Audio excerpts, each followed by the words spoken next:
Well, morning all. Just try and get me poppy in the screen. There we go. Remembrance Day next Sunday, November the 11th. Let's not forget.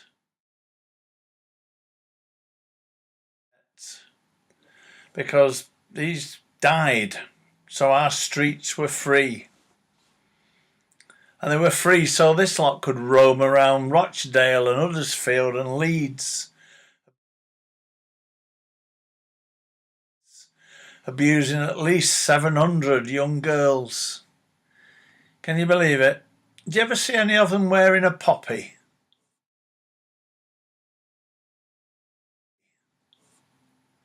No, I don't either.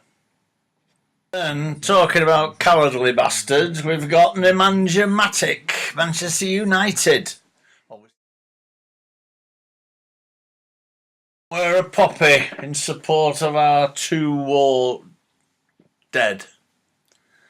Now, why won't he wear a poppy? Because he's a Serb, and British soldiers were in Serbia, and they were stopping the Croatians and the Serbians killing women and children. So, because they stopped them being cowardly murdering bastards, he won't wear a poppy for an entirely different conflict. Another brain-dead footballer. And now he's being threatened and abused. Oh, what a shame, eh? What a shame. Wish I could get near him. Well, a couple of health issues. A long-standing saga with my Achilles tendon continues. Met with a surgeon. He suggested again I have the tendon taken out my big toe and stuck to my Achilles tendon. But then decided it wasn't a great idea. And what I should have is a needle injection in my heel, like a heavy-duty cortisone. Well, that seemed a good idea because I have that in my shoulders and it works now and again. So, I go into Stepping Hill as a day patient, admitted to a spotlessly clean ward, very efficient staff, and off I go to the operating theatre. On the table, in my gown, backside hanging out, and stick in a couple of small needle injections as anaesthetic.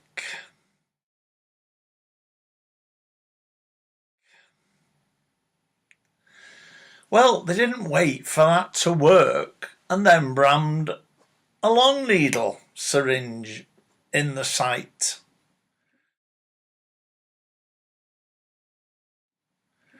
Well, to say that hurt is a bit of an understatement because I had to hold my hands like this and pull against them so I didn't do any shouting and embarrass myself. And what have I done?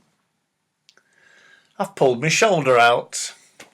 But anyway, onwards and upwards, and it hasn't really worked, to be honest. The pain I had in the inside of my heel stopped me walking, has now gone to the back of my heel, and it stops me driving, with that pain-free anyway. But still here, and if you can't stand the heat, don't get in the kitchen. I was quite impressed anyway. You can stand a bit of pain, can't you? But while I was waiting, and I waited a few hours, 2-3 hours really, one thing and another, getting me ready, getting me gown on, seeing the surgeon, getting wheeled up to the operating theatre. All went well, perfectly efficiently. Even the grumpy sister had a word to say, cheery word at that. So, there we go.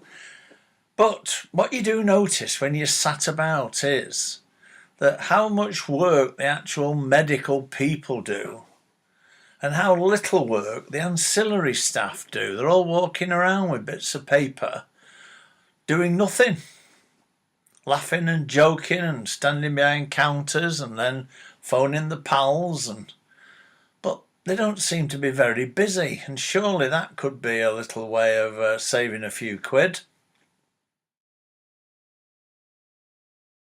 I've said it before, University Challenge. I love watching it and amazed at these kids who seem to know everything about everything.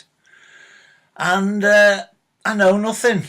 And then lo and behold, last week, I answered 7 questions. Me. That's more than the kid on the end usually does. There's always one on the end, isn't there, that never opens his mouth. Anyway, onwards and upwards. IQ test next. The police chief's council forum boss, Sarah Thornton,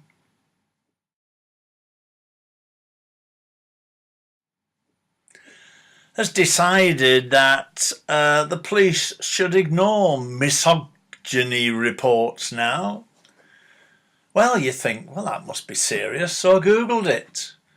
Misogyny is dislike of, contempt or ingrained prejudice against women. Now what they're referring to is builders wolf whistling at girls day after day as they walk past a building site. Well, why don't the girls take another route? It's madness. Then they report it. But anyway, they're not going to take the report anymore, but Cressida Dick says, quite right too.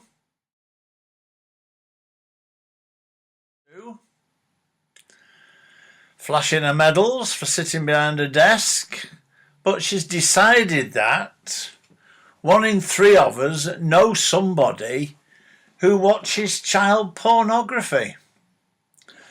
Well, let me tell you, Cressida Dick, I've had a very warped life, many years, and I don't know anybody that watches kiddie porn. So if I don't know of anybody, I can't see the regular man in the street having a clue. So where's she based that on, bloody lunatic? Oh, subject normal. How long do we have to put up with headlines like this and stupid headline-grabbing comments that don't help to solve any crime by so-called police experts?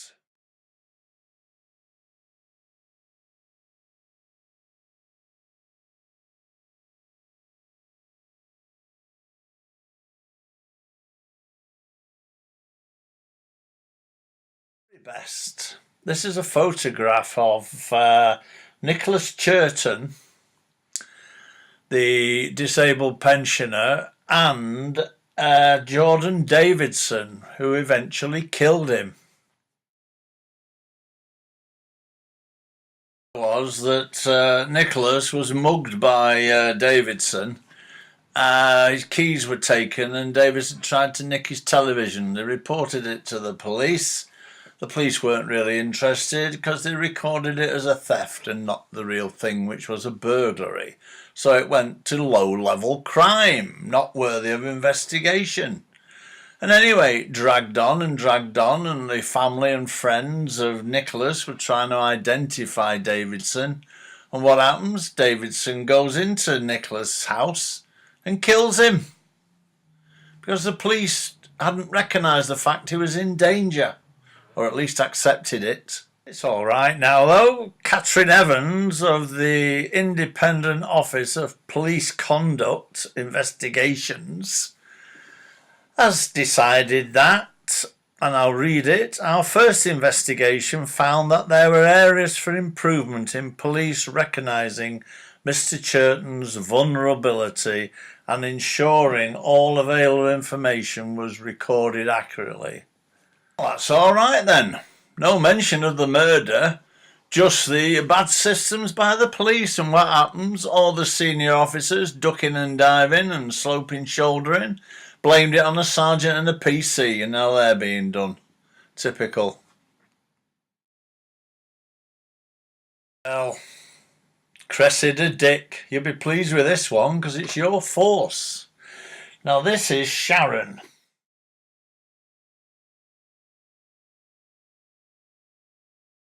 Reported this theft to the police and they told her to keep her eye on eBay and what have you, and it might pop up. And lo and behold, it did. So she went to the police and told them about this, and they said, well, go and put yourself in grave danger. Go round to his house and blag him yourself. So what did she do? She did it. She went round, potential customer, looked at the bike, took it out for a bike ride and kept it. So she goes back to the police and tells them name, address, everything else, his mobile phone number, and what do they say? Well, it's your word against his, so there's nothing we can do.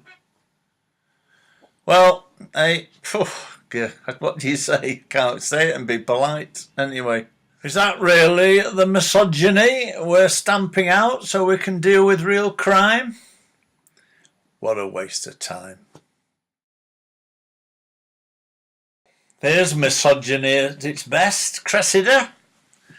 We've got this young lady here, Victoria Bantz, and her husband, who killed her. But before he killed her, she managed to phone 999 screaming for help. The phone was dropped and the call discontinued. And then when they phoned back again to ask, was everything okay, the husband answered and said, yes, it was all right, not a problem. So they took that, didn't log the call or anything else, and he murdered her. Well, that's misogyny at its best, isn't it, Cressida Dick? Don't forget, we can multiply these 43 times because we've got 43 chief constables, as we already know, and everybody else below them, who clearly duck and dive and don't accept any responsibility, so why do we have them? Anyway, it's wearing me out, this, going for a pint of Guinness. Night all.